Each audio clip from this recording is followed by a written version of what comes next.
தற்போது இலங்கையினுடைய மற்றொரு பகுதியில் குண்டுவெடிப்பு சம்பவம் பதிவாகி இருப்பதாக செய்திகள் வெளியாகி இருக்கிறது. இலங்கையினுடைய தேசிய மிருக காட்சி சாலை அமைந்திருக்கக்கூடிய தெஹிவளை பகுதியிலேயே குறித்த குண்டுவெடிப்பு சம்பவம் இடம்பெற்றிருப்பதாக தெரிவிக்கப்படுகிறது.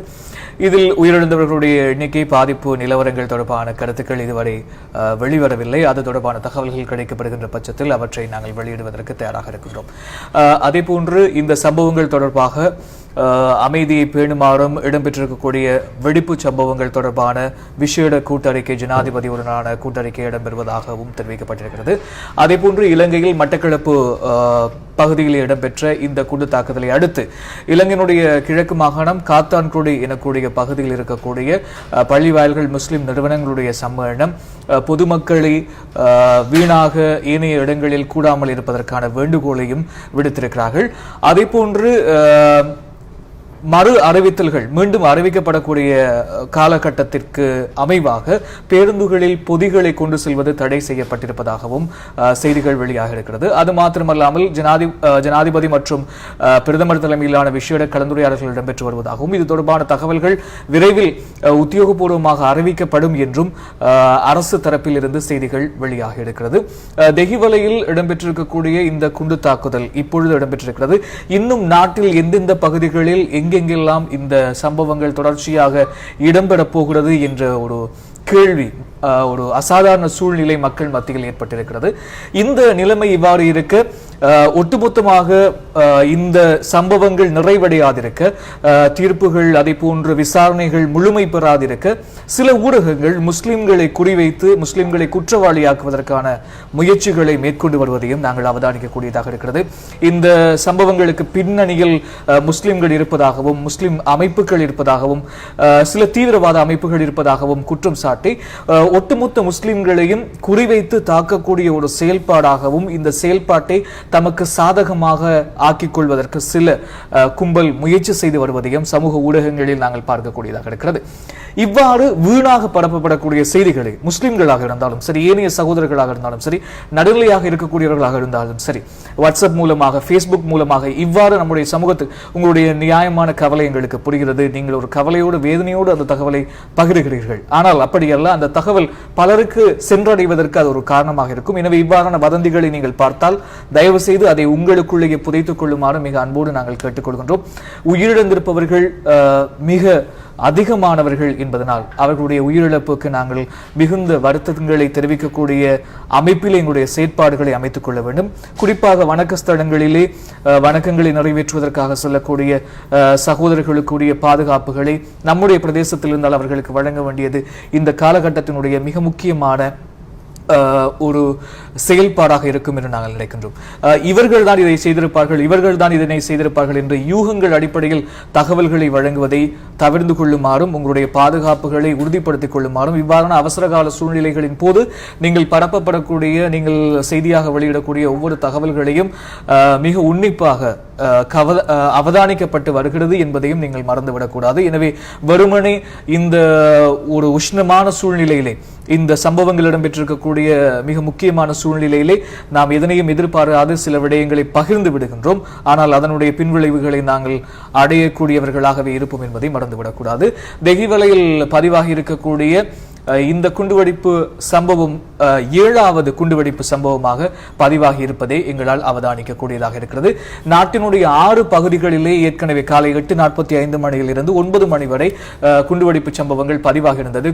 கொச்சிக்கடை தேவாலயத்திலே, அதே போன்று கட்டுரோப்பிட்டிய தேவாலயத்திலே, சங்கேரி லா ஹோட்டலிலே, அதே போன்று சின்னமன் ஹோட்டலிலே, அதே போன்று மட்டக்களப்பு தேவாலயத்திலே என 6 பகுதிகளிலே இந்த குண்டுவெடிப்பு சம்பவங்கள் இடம்பெற்றிருந்தது. 100க்கு அதிகமானவர்கள் இதனால் மரணமடைந்திருப்பதாக செய்திகள் வெளியாக இருக்கிறது. அதே போன்று பல நூற்றுக்கணக்கானவர்கள் இதனால் காயமடைந்து வைத்தியசாலைகளில் அனுமதிக்கப்பட்டிருக்கிறார்கள். இன்னும் ஒரு பக்கம் மனிதாபிமான ரீதியாக மக்கள் அலை கடல் என திரண்டு வைத்தியசாலைகளில் இரத்த தான முகாம்களிலே கலந்து கொண்டு இரத்தங்களை வழங்குவதற்கான முயற்சிகளை மேற்கொண்டு வருகிறார்கள். இது பாராட்டத்தக்க ஒரு விடயம். அதே போன்று இந்த உதவிக்கரம் அவர்களுக்கு ஒரு அசம்பாவிதத்தை அல்லது ஒரு கவலையினை ஏற்படுத்திவிடக்கூடாது. இன்னும் ஒரு சம்பவம், இவ்வாறான தீவிர சிகிச்சை பெற்று வரக்கூடியவர்களுடைய அந்த வைத்தியசாலைகளிலே முகாம்களிலே நடைபெற்று வரக்கூடாது என்பதிலே மிக பாதுகாப்பாக செயல்பட வேண்டும்.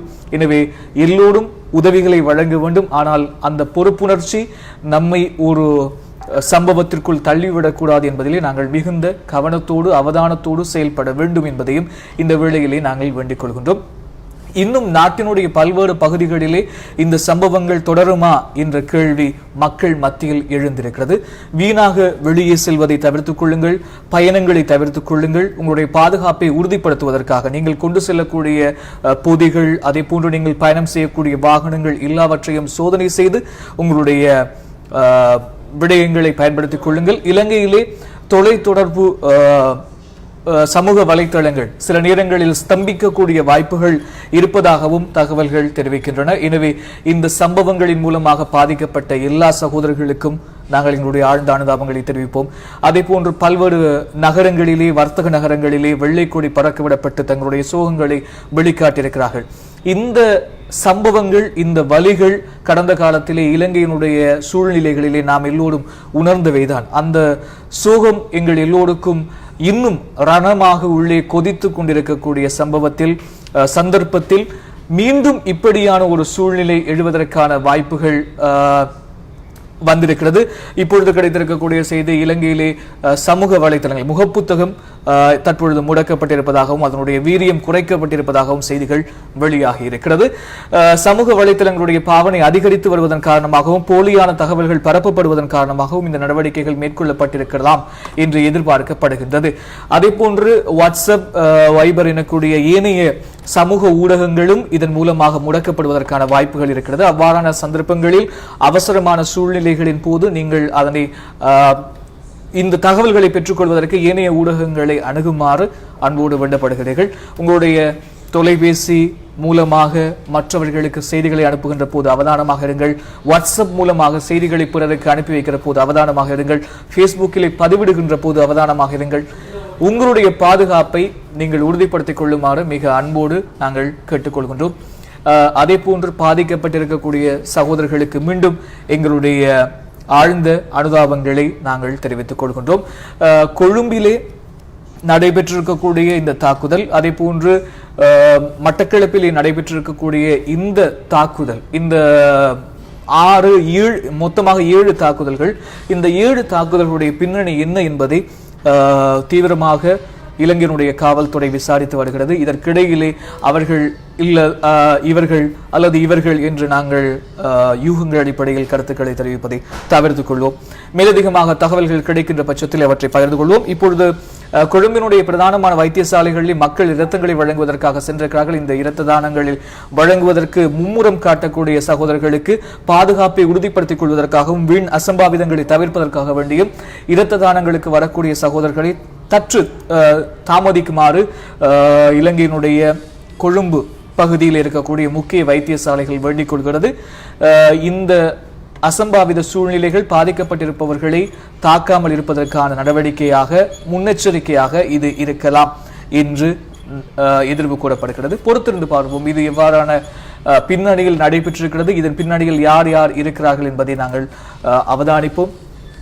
எல்லோருக்கும் உள்ளே ஒரு உயிர், அந்த உயிர் போனால் நிச்சயமாக வராது. இலங்கையினுடைய இந்த நாள் கருப்பு நாள். இந்த கருப்பு நாளை யாராலும் மறக்க முடியாது. இந்த வேதனைகளை யாராலும் நிவர்த்திக்க முடியாது என்பது மட்டுமே உயிர்.